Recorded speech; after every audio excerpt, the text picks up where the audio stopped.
Assalamualaikum warahmatullahi wabarakatuh. Selamat berjumpa kembali dengan Pak Eko. Pembelajaran kali ini kita akan membahas tentang materi PPKN tema 6 subtema 1. Tujuan pembelajaran dari materi ini adalah yang pertama yaitu siswa dapat menentukan sikap terpuji berupa kewajiban menjaga kebersihan air. Yang kedua, siswa dapat menentukan sikap terpuji dalam menjaga kelestarian lingkungan. Yang ketiga, siswa mampu memahami hak dan kewajiban dalam pemanfaatan BBM. Dan yang terakhir, siswa dapat menentukan hak dan kewajiban dalam pemanfaatan BBM. Anak-anak semuanya, tahukah kalian kebutuhan akan air bersih? Setiap makhluk hidup membutuhkan air bersih untuk kelangsungan hidupnya, terutama manusia. Pada saat kita selesai berolahraga, tentunya kita menjadi haus dan tubuh berubah menjadi panas. Hal ini disebabkan karena cairan pada tubuh berkurang dan suhu tubuh kita meningkat. Peningkatan suhu tubuh membuat kita menjadi berkeringat. Suhu tubuh yang meningkat dan berkurangnya cairan membuat kita ingin minum air. Air yang diperlukan manusia adalah air bersih. Namun, di beberapa kota, sumber air bersih sulit untuk didapatkan. Hal ini kenapa?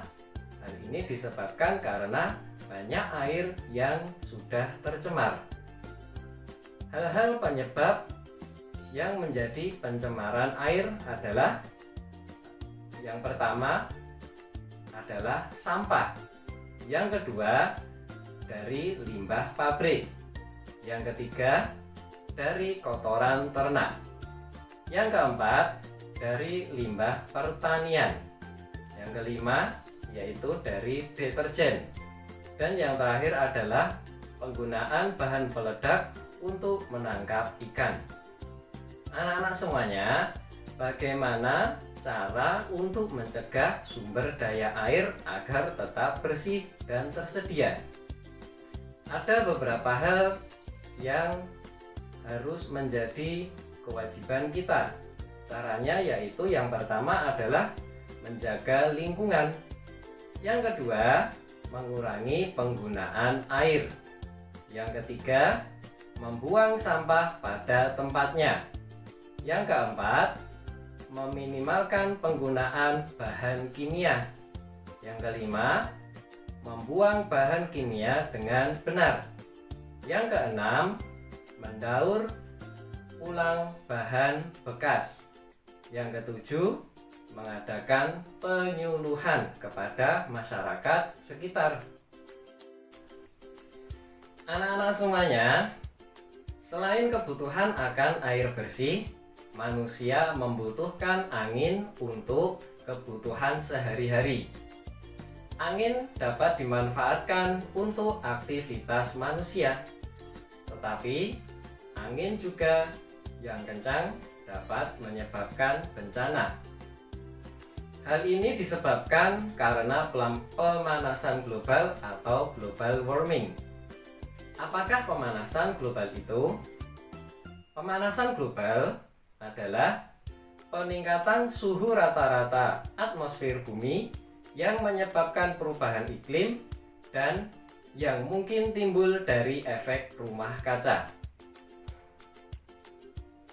Anak-anak semuanya, apa saja yang menjadi penyebab pemanasan global atau global warming itu? Hal-hal yang menjadi penyebab dari pemanasan global ada beberapa macam. Yang pertama adalah karena gas industri. Yang kedua, karena penggunaan tisu berlebihan. Yang ketiga, karena CFC berlebihan. Yang keempat, karena hutan yang semakin menyempit. Yang kelima, karena penggunaan bahan bakar bensin secara cuma-cuma. Yang keenam, karena boros listrik juga bisa menjadi penyebab pemanasan global. Yang ketujuh, karena sampah yang berasal dari plastik. Dan yang terakhir yaitu karena gas karbon monoksida. Nah, semuanya, selain penyebab dari pemanasan global, tentu ada dampaknya. Apa saja dampak dari pemanasan global itu?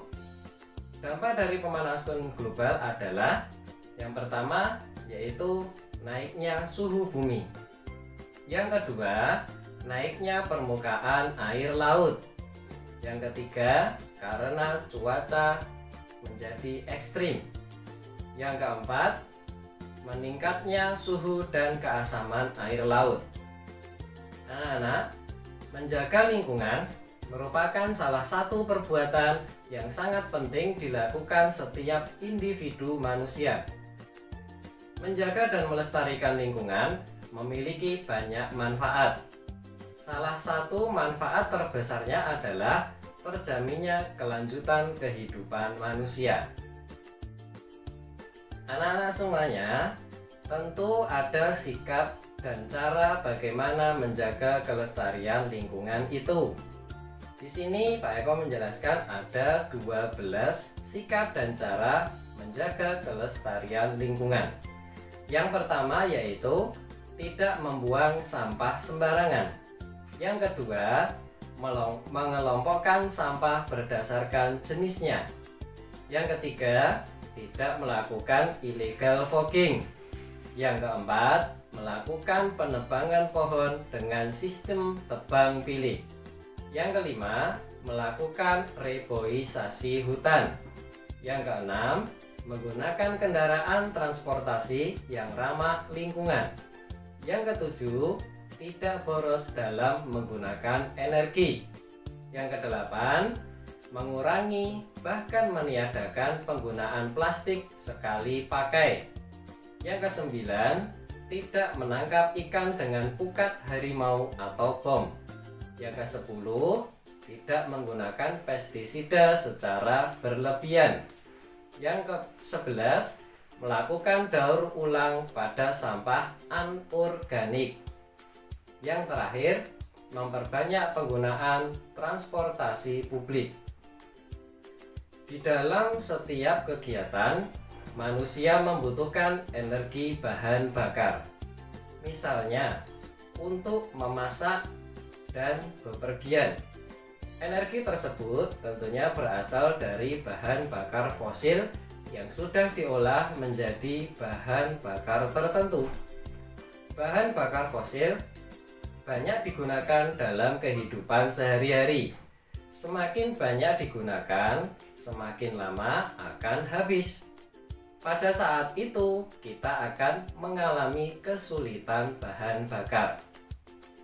Nah, anak-anak semuanya, dari apa yang sudah diterangkan di atas tadi, tentu ada akibatnya. Akibat kesulitan bahan bakar. Apa saja itu? Yang pertama yaitu kendaraan tidak dapat berjalan. Yang kedua, aliran listrik menjadi berkurang. Yang ketiga, kesulitan memasak karena tidak ada gas dan minyak tanah. Anak-anak semuanya, sebelum hal tersebut terjadi, maka kita harus mencegahnya secara bersama-sama. Sikap kebersamaan bukan hanya dalam menghemat energi saja. Sikap kebersamaan diperlukan untuk melakukan kegiatan sehari-hari. Sikap kebersamaan merupakan bagian dari persatuan dan kesatuan bangsa. Adanya semboyan Bhinneka Tunggal Ika, bangsa kita menyadari betul akan pentingnya kebersamaan. Anak-anak, apa saja sikap kebersamaan dalam menghemat energi itu? Yang pertama adalah menghemat penggunaan air. Yang kedua, mematikan lampu di siang hari.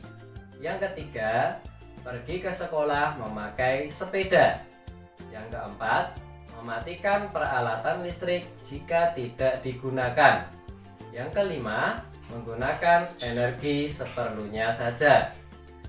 Sebagai penduduk bumi, kita hendaknya melakukan berbagai langkah penghematan. Penghematan dilakukan agar sumber energi dapat lestari sepanjang masa. Sebagai warga negara, kita memiliki hak yang sama dalam pemanfaatan sumber energi tersebut. Hak dapat kita peroleh tentunya setelah kita melaksanakan kewajiban. Apa saja kewajiban yang harus kita lakukan terhadap sumber energi itu? Yang pertama yaitu bersyukur atas makanan yang ada. Yang kedua, menghabiskan makanan yang telah disediakan. Yang ketiga, mematikan peralatan listrik jika tidak digunakan. Yang keempat, mematikan air jika tidak digunakan. Yang kelima, menggunakan bahan bakar sesuai kebutuhan. Yang keenam, menjaga kelestarian alam. Yang ketujuh, mengembangkan sumber energi alternatif. Dan yang terakhir yaitu menggunakan peralatan yang ramah lingkungan.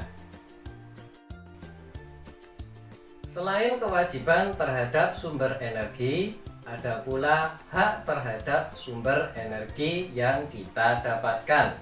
Apa saja hak terhadap sumber energi itu? Yang pertama yaitu mendapatkan penerangan untuk belajar. Yang kedua, memperoleh makanan yang bergizi. Yang ketiga, memperoleh bahan bakar untuk kendaraan. Yang keempat, menikmati keanekaragaman masakan kegemaran. Yang kelima, memanfaatkan sumber daya alam. Yang keenam, merasakan kekayaan sumber daya alam. Dan yang terakhir yaitu menikmati hasil sumber daya alam. Anak-anak semuanya, dari apa yang sudah disampaikan di atas tadi, maka kesimpulannya yaitu yang pertama adalah kita wajib menjaga kelestarian lingkungan. Yang kedua, turut melestarikan lingkungan merupakan pengamalan Pancasila. Yang ketiga, setiap warga negara mempunyai hak dan kewajiban akan sumber energi. Anak-anak semuanya, demikian materi PPKN yang Pak Eko sampaikan. Semoga bermanfaat untuk kita semuanya. Tetap semangat, jaga selalu kesehatan. Assalamualaikum warahmatullahi wabarakatuh.